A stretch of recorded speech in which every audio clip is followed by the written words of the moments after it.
I drove 6 hours from Chicago to my father's house in Springfield, clutching the printed boarding passes for our family vacation to Europe. $37,000. That's what I'd spent on flights, hotels, and experiences for all 6 of us. I wanted to surprise everyone by arriving early for our departure day, maybe grab breakfast together before heading to the airport. But when I pulled into the empty driveway, something felt wrong. The house was dark. No suitcases by the door. No excited chatter about our adventure. Mrs. Patterson, the neighbor, walked over with a puzzled expression. "Oh, honey, they left for their trip last week," she said gently. My stomach dropped.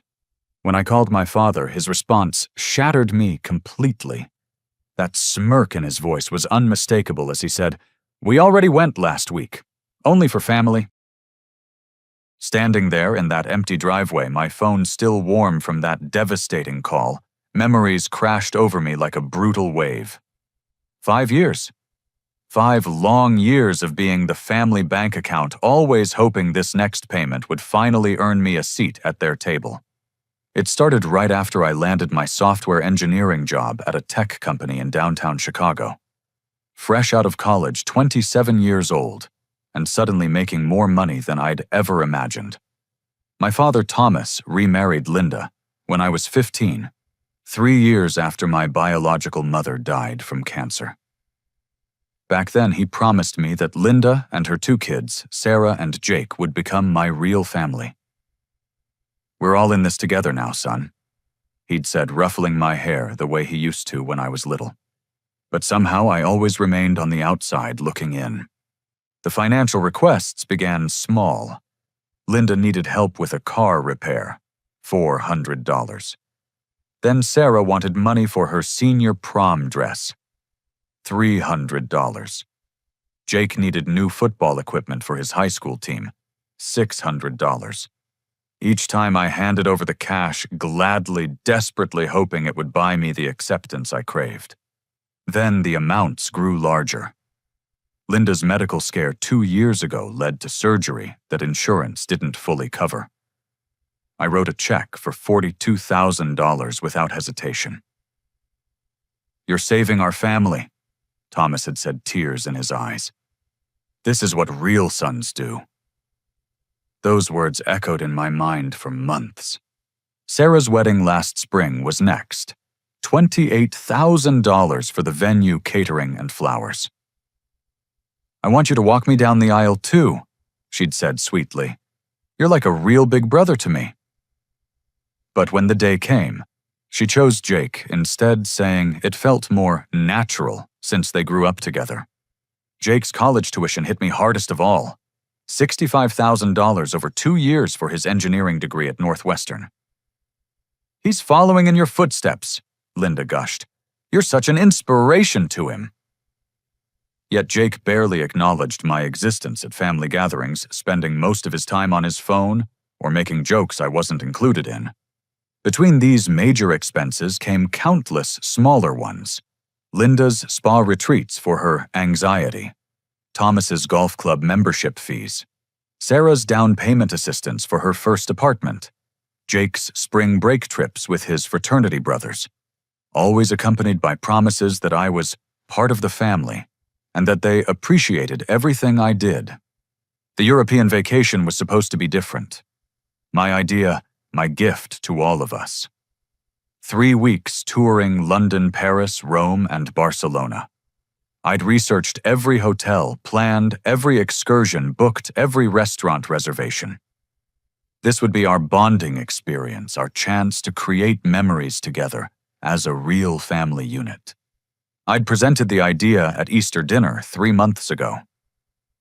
"I want to do something special for all of us," I'd announced, sliding the printed itinerary across Linda's dining room table.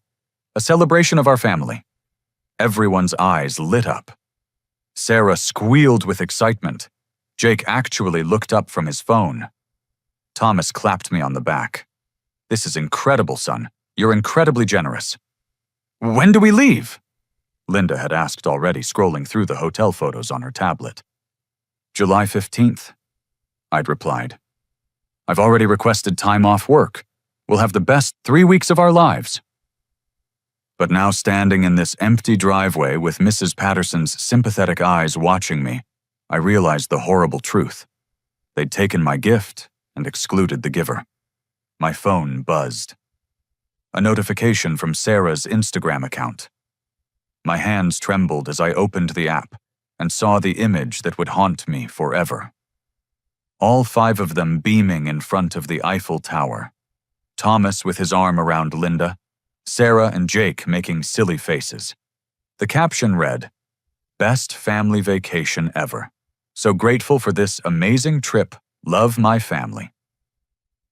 Posted yesterday, the same day I was supposed to drive to their house for our departure. The comments below were even worse. Linda's sister, "You guys look so happy. Such a perfect family." Jake's girlfriend, "Wish I could have joined you." Sarah's best friend, "Your family trips are always amazing." I scrolled through dozens of photos. Them laughing over croissants in a Parisian cafe, touring the Colosseum in Rome, sipping wine in a Barcelona restaurant. Every image a knife through my heart. Not one photo included an empty space where I should have been.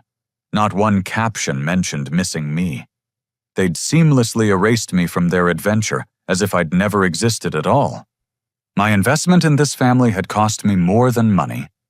It had cost me my dignity, my self-respect, and apparently my place at their table. My hands shook as I dialed Thomas's number again. This time I needed answers. Real answers, not dismissive smirks and casual cruelty.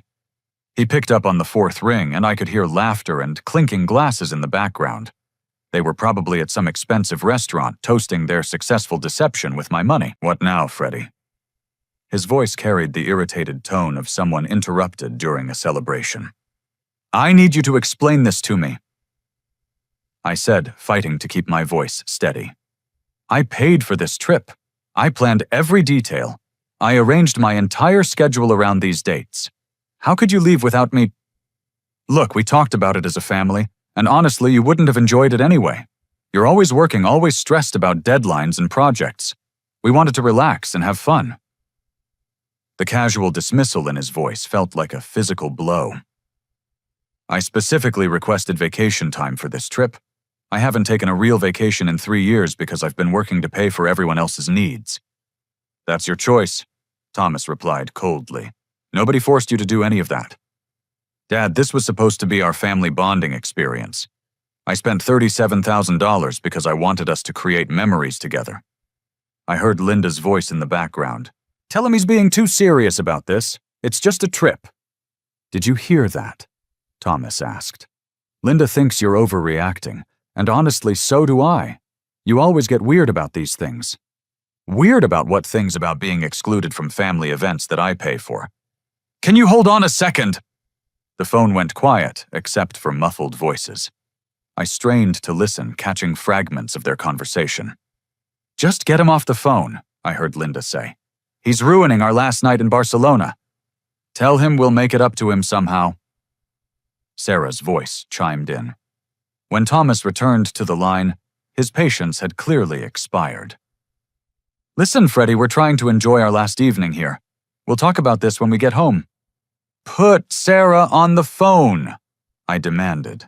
I want to hear directly from her why she thought this was acceptable.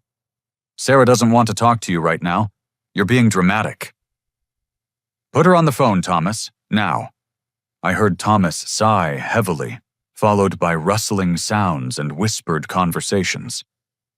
Finally, Sarah's voice came through, but it lacked any of the warmth I'd grown accustomed to. "Hi, Freddie," she said flatly. "Sarah, I need you to help me understand this. I planned this entire trip as a gift for our family. How could you go without me? Look, we had a family meeting about it, and we decided that this should be more of a bonding experience for the core family unit. You know, people who actually grew up together." Her words hit me like ice water. The core family unit, I've been part of this family for 17 years. But not really, though. I mean, your dad's son from his first marriage. Linda is our mom. Jake and I are actual siblings. It's different. Different how I've paid for your wedding, Your brother's education, your mother's medical bills? How is that different? That was your choice, Freddie. We never asked you to be our personal ATM. The cruelty of her words left me speechless for a moment. In the background, I heard Jake's voice. Is he still whining about the trip? Tell him we upgraded to the presidential suite in Rome with the money we saved on his ticket. Sarah giggled. Jake says hi. You upgraded with money that was supposed to pay for my portion of the trip. Well, yeah, I mean, why waste it? We figured since you weren't coming, we might as well make the experience better for the people who were actually there. My voice dropped to barely above a whisper. Sarah, do you have any idea how much money I've spent on this family over the past 5 years? That's not really our problem, though, is it? You chose to spend that money. Nobody put a gun to your head. Thomas's voice returned to the phone.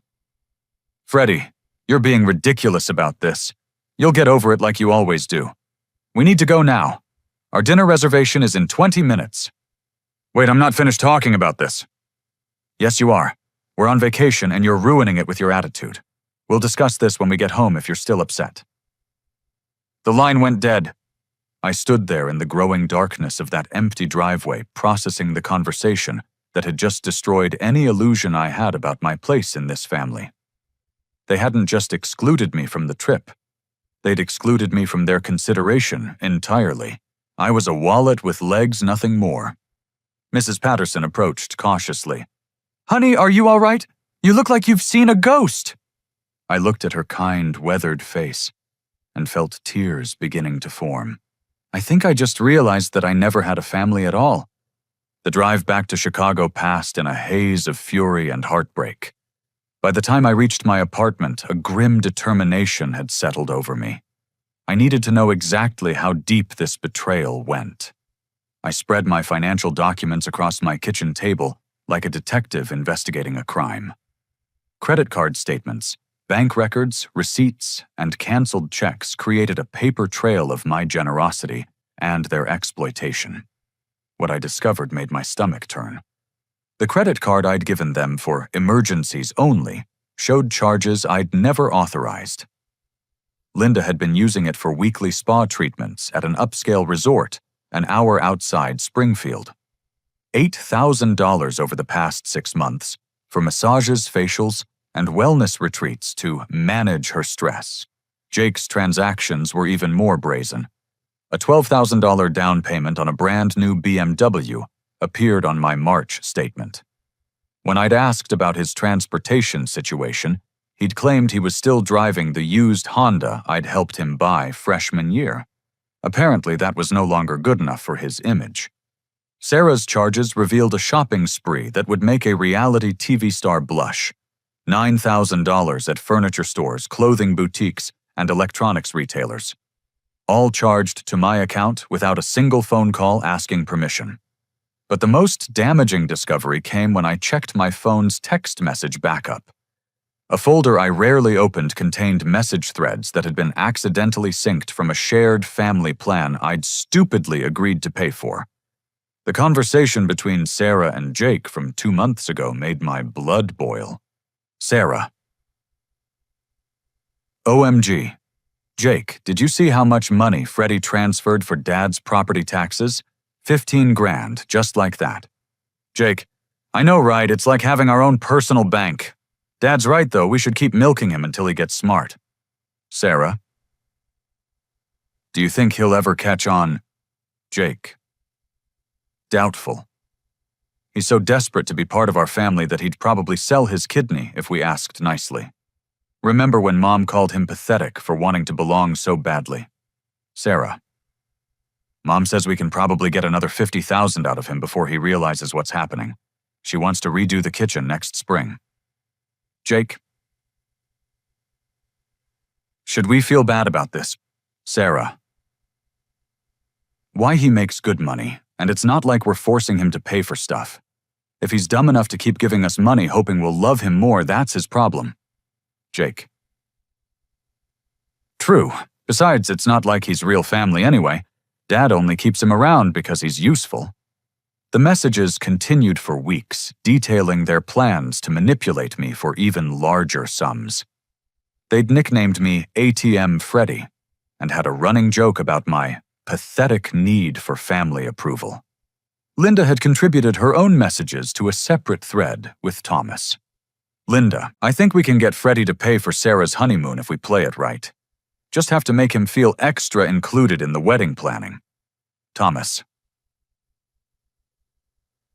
The boy has always been easy to manipulate. Lost his mother young, never got over wanting a family to accept him. We'd be stupid not to take advantage of it. Linda. Should we invite him to the Europe trip? Thomas. Hell no. That's for actual family only. But we'll let him pay for it and then make up some excuse why he can't come. By the time he figures it out, we'll already be gone. Linda, perfect. I've been looking forward to this trip for months. It'll be so much more relaxing without him there trying so hard to fit in. My hands trembled as I scrolled through months of these conversations. They'd been planning my exclusion from the very beginning, even as they smiled to my face and accepted my money. The final blow came in the form of a voice message that had been accidentally sent to my number instead of Sarah's. Jake's voice, drunk and careless. Hey, Sarah. I'm recording this because I'm too wasted to type, but I wanted to tell you what Dad said at dinner tonight. He thinks we should keep milking Freddy for at least another year or two. Mom agrees. She says he's so pathetic wanting to belong to us that we can probably squeeze him for whatever we need. Dad's planning to ask him to invest in that rental property deal next month. $50,000 minimum. Can you believe how stupid he is? Like, we literally call him ATM Freddy to his face sometimes and he just laughs like it's funny. Anyway, I'm gonna pass out now. See you tomorrow. I played the message 3 times, each word cutting deeper than the last. They weren't just using me financially. They were laughing about it, celebrating their ability to manipulate someone desperate for family connection. The rental property Jake mentioned triggered another memory. 3 weeks ago, Thomas had casually mentioned a great investment opportunity that we should discuss soon. I'd assumed it was another attempt to include me in family financial decisions. Now I realized it was just their next scheme to extract money from their personal ATM. I spent the rest of the night calculating the total damage. Over the past 5 years, I'd given this family nearly $200,000 in various forms. Money I could have used to buy my own house, start my own business, or build a real future for myself. Instead, I'd funded their luxurious lifestyle while they mocked me behind my back. As dawn broke over Chicago, I made a decision that would change everything. I wasn't going to be ATM Freddy anymore. It was time for the family bank to close permanently. 2 months passed in blessed silence. No requests for money, no fake family invitations, no manipulative phone calls. I began to think they'd finally gotten the message and would leave me alone. I was wrong. Thomas called on a Tuesday morning in September while I was reviewing code at my office. His voice carried that familiar honey-sweet tone he used when he needed something expensive. "Pretty good to hear your voice, son. How's work treating you?" "What do you want, Thomas?" I kept my response cold and direct. "Now that's no way to greet your old man. Can't I just call to check on my boy?" "You can, but you won't. What's the emergency this time?" His chuckle sounded forced. "You know me too well. Listen, we've got a little situation with the rental property, and I was hoping you might be able to help us out." The rental property. Jake's drunken voicemail had mentioned this exact scenario. They were following their script perfectly. "What kind of situation?" I asked, curious to see how elaborate their lie would be. "Well, the tenants we had lined up fell through at the last minute. Real deadbeats, it turns out. They've been living there for 2 months without paying a dime in rent, and now they've disappeared completely. Left the place a mess, too." "That's unfortunate. What does this have to do with me?" "The mortgage payment is due next week, and with the lost rental income, we're short about $4,000. I hate to ask, but could you spot us just this once? We'll pay you back as soon as we get new tenants in there." I leaned back in my office chair, amazed by his audacity. "Let me get this straight. You want me to pay the mortgage on property that you own because your tenants didn't pay rent? It's not quite that simple, son. This is a family investment. We all benefit when the property appreciates in value." Interesting.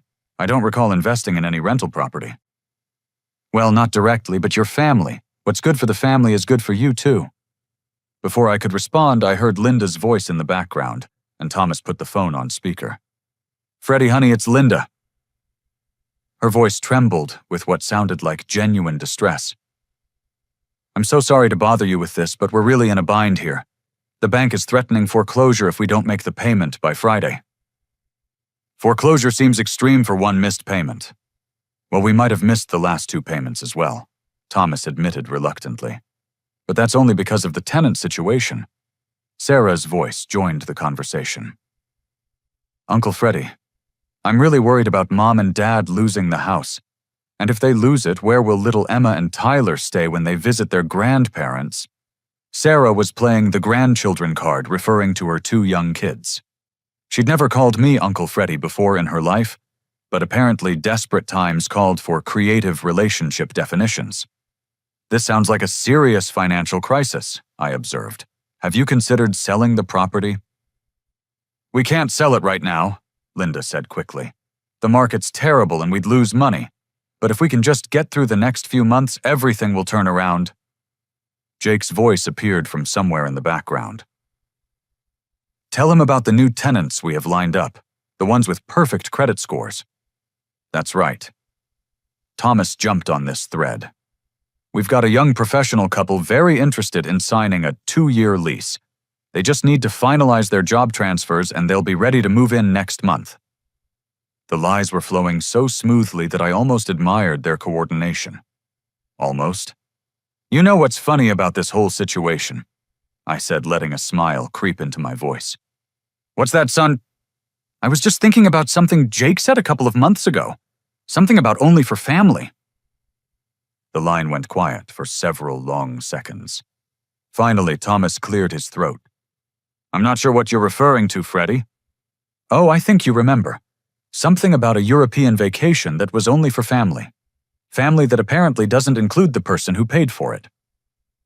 Linda's voice became defensive. Now, Freddie, that was completely different. This is a real emergency. You're right, Linda. It is completely different.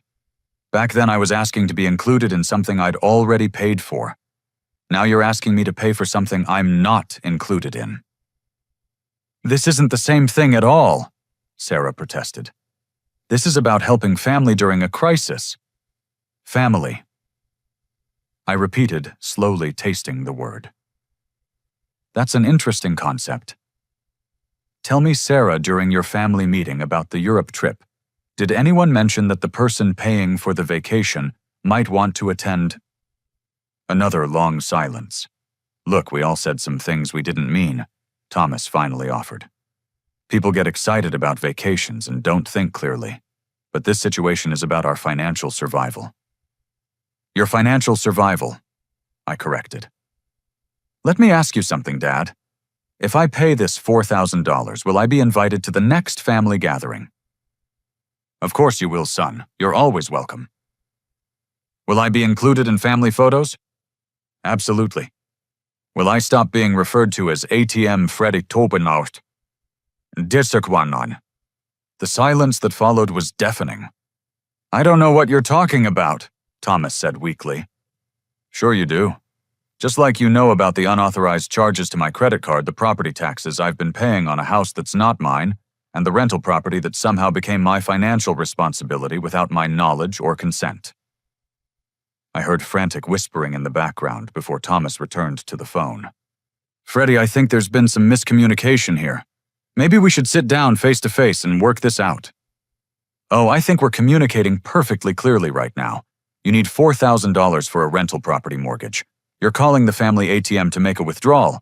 Isn't that how this relationship works? Son, you're being unfair. We've never treated you like an ATM. I laughed out loud at that. You literally have me saved in your contacts as ATM Freddie. Jake told Sarah about it in a voicemail he accidentally sent to me. More frantic whispering followed by what sounded like a minor argument before Thomas came back on the line. Look, whatever problems we've had in the past, we can work through them. Right now, we need to focus on solving this rental property situation. Will you help us or not? I let the question hang in the air for a long moment, savoring the desperation I could hear creeping into his voice.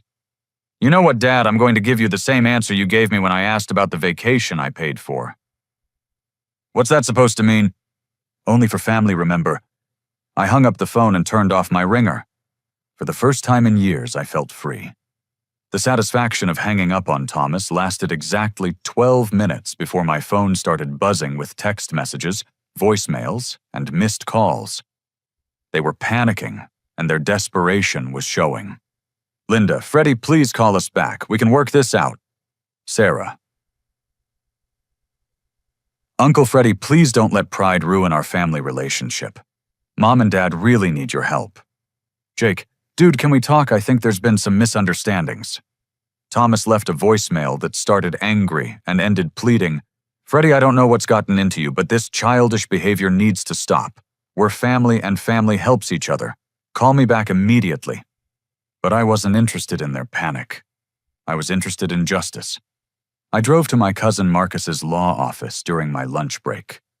Marcus was my mother's nephew, a successful attorney who specialized in financial crimes and family law. We'd stayed close over the years, bonding over our shared memories of my mother and our mutual understanding of complicated family dynamics. Freddie. Marcus stood up from his desk with a genuine smile. What brings you to my legal lair? I spread my documentation across his conference table. Bank statements, credit card bills, text message printouts, voicemails transcribed to text, and a detailed timeline of financial transactions dating back 5 years. Marcus whistled low as he reviewed the evidence. This is extensive. Tell me what's been going on. I walked him through the entire story from my mother's death and Thomas's remarriage to the European vacation betrayal and this morning's rental property scam. Marcus took notes and asked clarifying questions, his expression growing more serious with each detail. Freddie, this isn't just family drama. This is criminal activity. They've committed credit card fraud, identity theft, and possibly tax fraud, depending on how they've been handling your financial contributions. Tax fraud? Have you been claiming any of these expenses as gifts on your tax returns? No, I assumed they were handling their own tax situations. Marcus pulled out his laptop and started typing. I'll need to verify this, but I suspect Thomas has been claiming you as a dependent for tax purposes, while also claiming these payments as business expenses or family support. It's a common scam that can result in serious penalties. He was right. 20 minutes of research revealed that Thomas had been filing fraudulent tax returns for 3 years, claiming me as a dependent, despite the fact that I lived independently and made more money than the rest of the family combined. The tax benefits he'd received totaled over $12,000 in false refunds. This gets better. Marcus continued scrolling through property records on his computer. Tell me about this rental property they want you to pay for. I explained Thomas's story about problem tenants and mortgage payments. Freddie, look at this. Marcus turned his laptop screen toward me. According to public records, this property is registered solely in your name. The mortgage application lists you as the primary borrower and owner. My jaw dropped. That's impossible. I never signed any mortgage documents. Someone did using your financial information and credit score. This is identity theft, plain and simple. But here's the interesting part. Since the property is legally in your name, you actually own it. And if they're living there without paying rent to you, they're essentially squatting in your house. The irony was beautiful. They'd committed fraud to put a property in my name thinking they could make me pay for it while they lived there rent-free. Instead, they'd accidentally given me ownership of their home. What are my options? I asked. Marcus grinned, and I saw a hint of the mischievous kid who used to help me prank our relatives at family reunions. Oh, you have several delicious options. We can file criminal charges for the credit card fraud and identity theft. We can report the tax fraud to the IRS. We can initiate eviction proceedings against your squatters, and we can sue them in civil court for the money they've stolen. All of that sounds expensive. Not really. The criminal charges don't cost you anything. The state handles prosecution. The IRS investigation is free and actually pays you a reward if they recover money. The eviction is straightforward since you have clear ownership. And the civil suit. Well, we'll structure it so they pay your legal fees when you win. I felt a strange calm settling over me. This wasn't about revenge anymore. This was about justice. Let's do it all, I said. Marcus started making calls while I completed paperwork.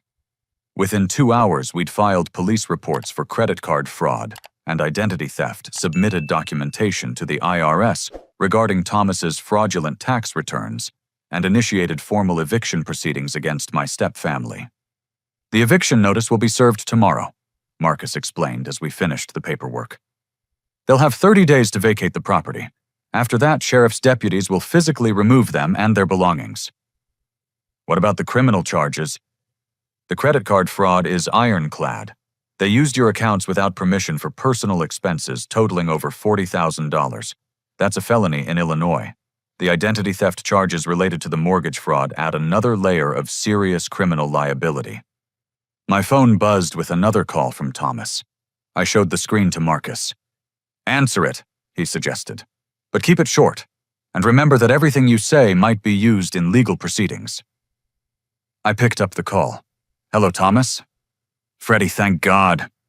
Listen, we need to talk about this rental property situation. The bank called and they're being very aggressive about the missed payments. I'm sure they are. It's difficult when people don't pay their mortgages on time. Right, exactly. So can we count on your help with the $4,000? I looked at Marcus, who was grinning and recording the conversation on his phone. Actually, Thomas, I've been thinking about our conversation this morning, and I've decided to take a more active role in this rental property situation. That's fantastic, son. I knew you'd come through for the family. Oh, I'm definitely coming through. In fact, I'm coming through so thoroughly that I've decided to personally handle all future rental management for the property. What does that mean exactly? It means that as the legal owner of the property, I'll be taking possession of it immediately. I've already filed eviction papers against the current occupants who have been living there without paying rent. The silence that followed was so complete that I wondered if the call had dropped. Freddie. Thomas finally said, his voice barely above a whisper. What are you talking about? I'm talking about taking control of my own property, Dad. The property that's been registered in my name without my knowledge or consent. The property I've been paying for while other people live in it for free. You can't do that. We live there. Not legally, you don't. Legally, you're squatters on my property. But don't worry, I'm giving you the full 30 days required by law to find somewhere else to live. The line exploded with voices as Thomas apparently put me on speaker and shared the news with Linda, Sarah, and Jake. I heard crying, shouting, and what sounded like furniture being thrown. We'll fight this in court, Thomas yelled into the phone. Good luck with that, I replied calmly. I'll see you there. Oh, and Dad, you might want to call a criminal defense attorney too. The police will probably want to talk to you about those credit card charges and the mortgage fraud. I hung up and turned to Marcus. How long do you think it will take to resolve all of this? The criminal cases could take months, but you'll start seeing results immediately. The eviction will be final in 30 days. The IRS moves quickly on clear-cut fraud cases like this, and the civil lawsuit should settle out of court once they realize how much evidence we have. As we shook hands outside his office, Marcus clapped me on the shoulder. Your mom would be proud of you for standing up for yourself like this. She always worried that you were too generous for your own good. Walking back to my car, I felt lighter than I had in years. The family bank wasn't just closed. It was about to foreclose on the people who had been robbing it blind. The next morning brought chaos to my stepfamily's world, and I had front-row seats to watch it unfold. The eviction notice was served at 8:30 a.m. by a sheriff's deputy who knocked on their door with official paperwork. According to the incident report Marcus obtained later, Linda answered the door in her bathrobe and immediately began screaming about mistakes and misunderstandings. The deputy calmly explained that she had 30 days to vacate the premises or face forcible removal by law enforcement. By 9 a.m., my phone started ringing. Thomas called first, his voice shaking with rage. Freddie, what the hell do you think you're doing? You can't just throw your family out on the street. I'm not throwing family out on the street. I replied calmly while sipping my morning coffee. I'm evicting people who have been illegally occupying my property without paying rent. This is our home. We've lived here for 2 years. In a house registered in my name, purchased with money stolen from my credit cards, while I unknowingly paid the mortgage payments. That's called fraud, Thomas. We never stole anything from you. Tell that to the police detective who called me an hour ago. Apparently, credit card fraud involving amounts over $10,000 gets priority attention from the Financial Crimes Unit. I could hear Linda crying in the background, wailing about how they were going to end up homeless. The irony wasn't lost on me. They'd shown no concern about my emotional homelessness when they excluded me from the family I'd been financially supporting. Sarah called next, alternating between tears and fury. Freddie, how can you do this to us? Emma and Tyler are going to lose their grandparents' house. Their grandparents should have thought about that before they committed felony fraud. This is about revenge, isn't it? You're still upset about the stupid vacation. This isn't about revenge, Sarah. This is about consequences. Actions have results, and your family's actions have finally caught up with you. We can pay you back for everything. Just drop the charges and let us stay in the house. Pay me back with what money? The money you've been stealing from me. The money you don't have because you've been living beyond your means, using my credit. Jake's call came an hour later, and his approach was entirely different. Freddie, dude, I think we need to meet face to face and work this out man to man. There's nothing to work out, Jake. Everything is already in motion. Come on, man. We're family. Family doesn't do this to each other. You're right. Family doesn't exclude each other from vacations they paid for. Family doesn't steal credit card information. Family doesn't commit mortgage fraud. Family doesn't call each other ATM Freddy behind their back. Look, I was drunk when I left that voicemail. I didn't mean any of that stuff. Which part didn't you mean? The part where you called me pathetic for wanting family acceptance? The part where you bragged about milking me for money? Or the part where you said I wasn't real family anyway? The silence stretched for nearly a minute before Jake hung up without another word. But the real entertainment came when the IRS investigation kicked into high gear. Marcus called me that afternoon with an update that made me smile. The IRS auditor assigned to Thomas's case is apparently very thorough, Marcus reported. They're not just looking at the fraudulent dependent claims. They're examining all of his financial records for the past 5 years, including the rental property income he failed to report, and the gift tax implications of all the money you've been giving them. Gift tax implications. When you give someone more than $15,000 in a year, it triggers federal gift tax requirements. Thomas should have been reporting these transactions, but he wasn't. The penalties for unreported gift income can be substantial. That evening, I received a call from a number I didn't recognize. When I answered, Linda's sister, Janet, was on the line. Freddie, I hope you don't mind me calling. Linda gave me your number because she's too upset to talk. What can I do for you, Janet? I'm trying to understand what happened here. Linda is saying you've kicked them out of their house and had Thomas arrested. Thomas hasn't been arrested yet, but he probably will be. And I didn't kick them out of their house. I evicted them from my house that they were occupying illegally.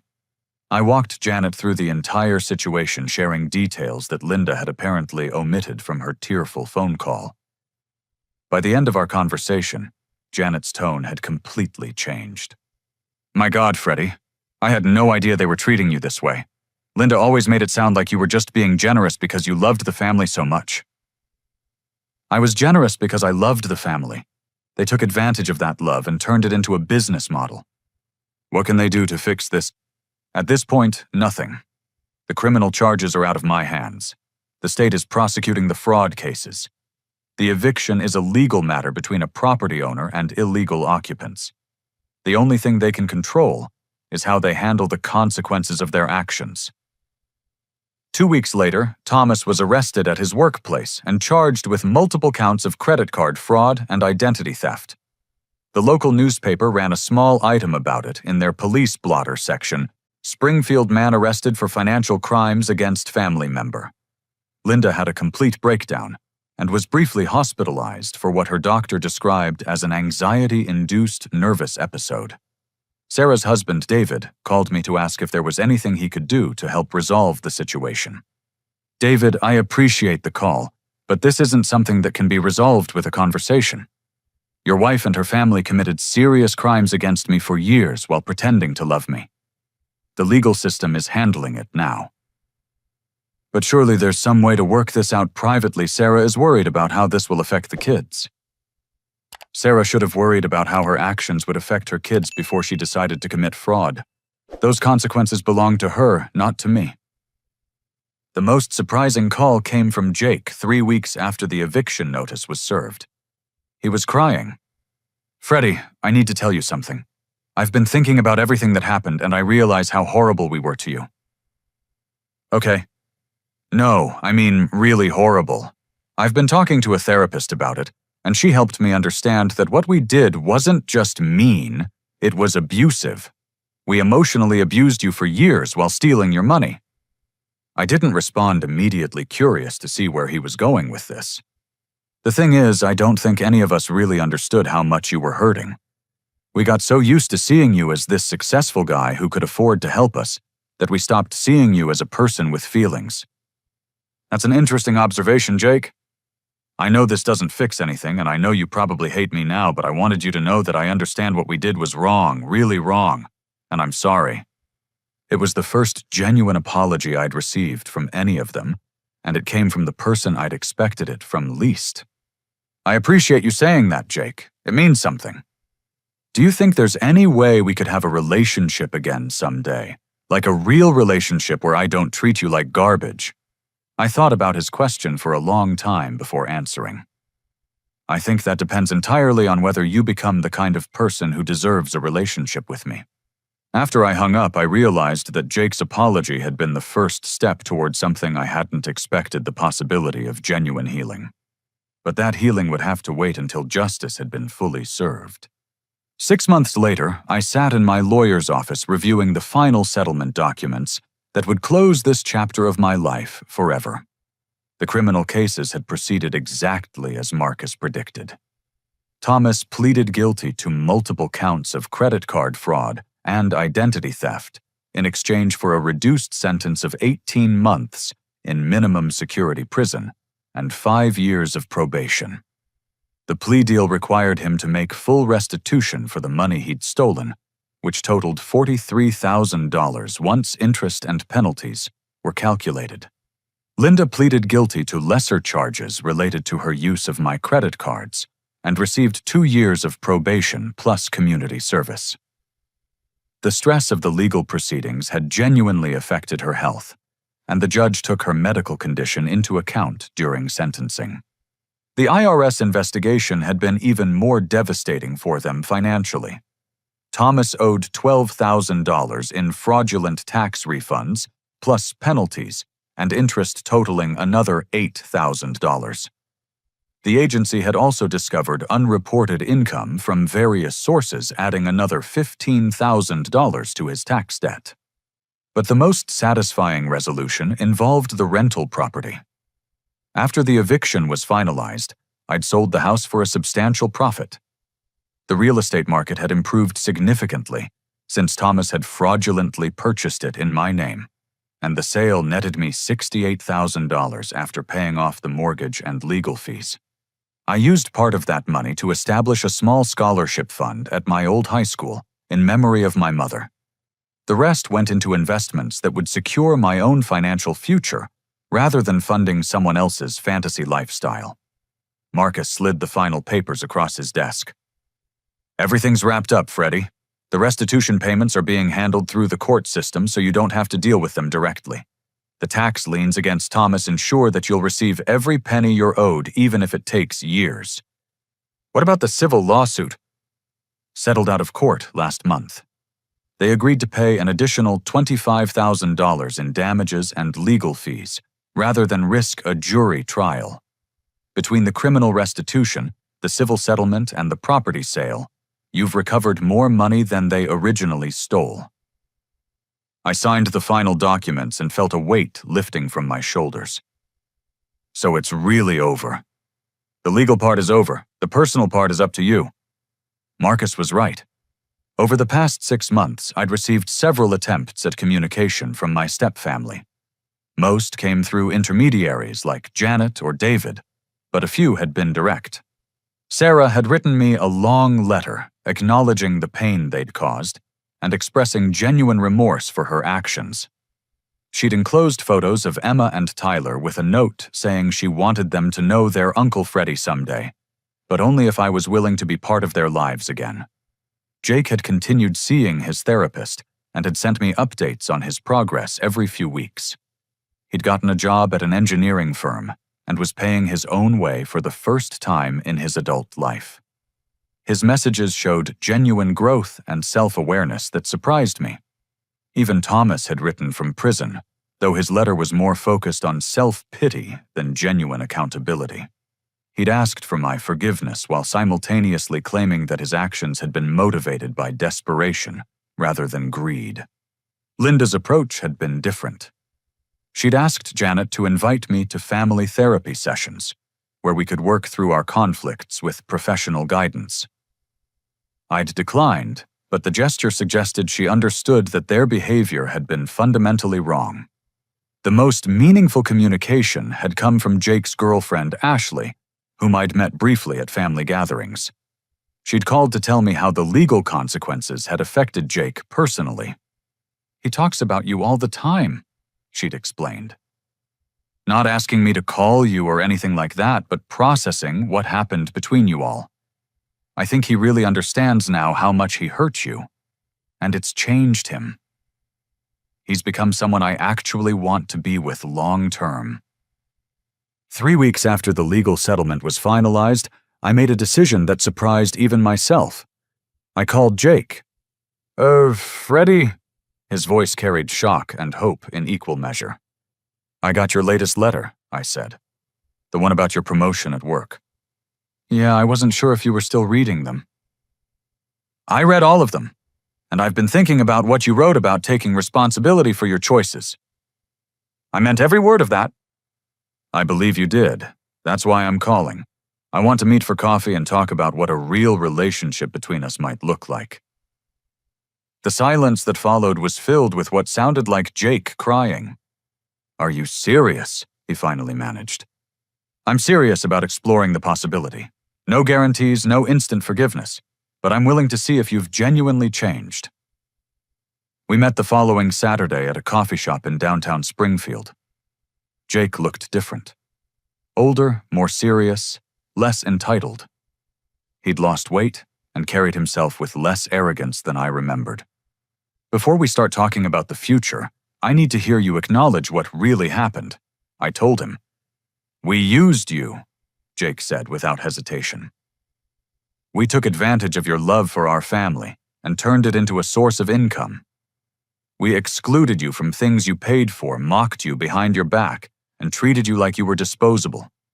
We were cruel, and there's no excuse for any of it." "Why did you do it?" Jake thought about his answer for a long time. "Honestly, because we could. You wanted family so badly that you'd put up with anything, and we exploited that weakness. It was easier than treating you with respect. Do you understand why that was wrong? I understand that it was abusive. My therapist helped me see that what we did to you was a form of financial and emotional abuse. We isolated you, manipulated you, and made you doubt your own worth." The conversation continued for 2 hours, covering years of hurt and misunderstanding. Jake didn't make excuses or try to minimize their actions. He owned everything completely. As we prepared to leave, Jake asked the question I'd been expecting.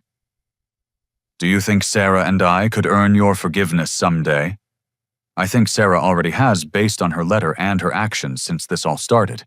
You're on the right track, but forgiveness isn't something you earn. It's something I choose to give when I'm ready." "What about Dad and Linda?" I considered his question carefully.